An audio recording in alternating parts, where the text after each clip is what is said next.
Pernahkah terlintas dalam pikiran kita kata-kata seperti, kayaknya kita tidak cocok lagi deh, tapi aku harus bagaimana?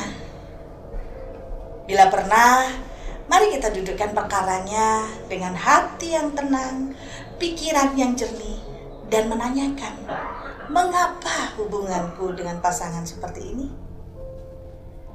Perbedaannya seperti berlapis-lapis dan tidak tahu harus memulai dari mana untuk menjadikan perbedaan itu menyusut dan akhirnya menemukan cara untuk menyikapinya supaya masing-masing akhirnya menemukan solusinya.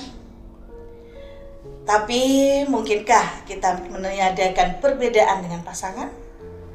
Sepertinya tidak mungkin ya, karena perbedaan itu sudah terbentuk dari kita kecil. Namun ngomong-ngomong, pernahkah kita melihat perbedaan-perbedaan itu ketika masa-masa pacaran dulu? Memang terlihat sih, hanya mungkin samar-samar dan tertutupi dengan cinta yang membara.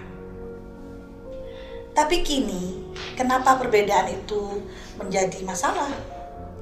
Ketika ikatan perkawinan sudah dilakukan, apakah karena kita terlalu fokus dengan perbedaan dan tidak mampu menemukan persamaan untuk dibangun sebagai sebuah cara gimana bisa menciptakan yang namanya komunikasi yang baik? Atau juga bisa saja yang satu menurunkan egonya untuk menyenangkan orang lain sebagai jalan tengahnya gitu ya. Dan masih banyak sekali solusi yang bisa digali dari perasaan ketidakcocokan tersebut. Artinya perbedaan itu adalah sebuah fakta. Tapi mencari jalan keluar merupakan jalan yang terbaik untuk mempertahankan sebuah pernikahan.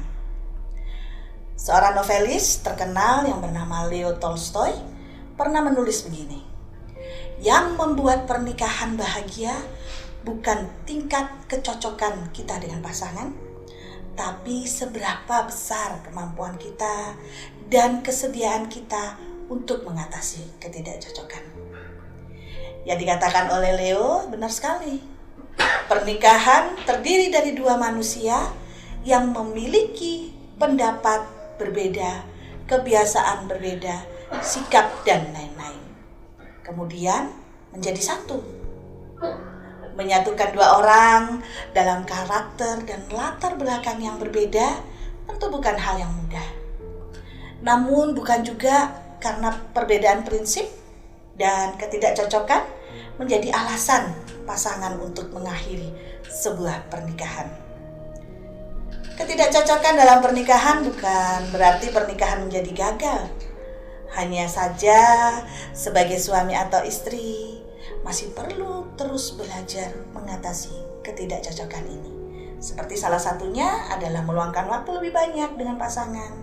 Dengan begitu, pasangan jauh lebih memahami dan satu sama lain dapat menjadikan kesempatan untuk lebih harmonis lagi dalam menjalani berbagai macam situasi.